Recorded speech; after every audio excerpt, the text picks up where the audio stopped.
భర్త, నీకు నీ పిల్లలు, నీకు నీ తల్లిదండ్రులు, అంతే తప్ప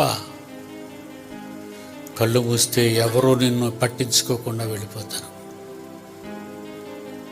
నా మంచి చెడ్డలు చూసేవాళ్ళు నన్ను విడిచిపెట్టి వెళ్ళిపోయారు. అలా అని ఇప్పుడు నా మంచి చెడ్డలు చూసేవాళ్ళు లేరా? ఉన్నారు. అంతకంటే బాగా చూసేవాళ్ళు వచ్చారు, ఉంటారండి. ఎందుకంటే దేవుడు అందరికంటే మంచిగా చూసేవాడే మన పరలోకపు తండ్రి. ఎవరున్నా ఎవరు లేకపోయినా కనిపించే వీళ్ళందరినీ చూసి మోసపోకండి. వాళ్ళలో ఉన్నది నిష్కళంకమైన ప్రేమని. అంత జాదు.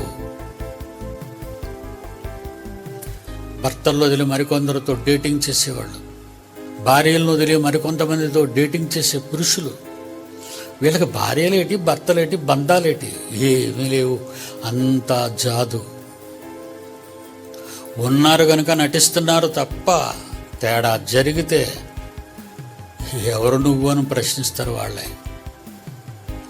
ఈ మాయలో దేవుడి కంటే ఎక్కువగా ఈ మాయను నువ్వు నమ్ముకున్నావో నువ్వు మొత్తానికి మోసపోతావు బిడ్డ.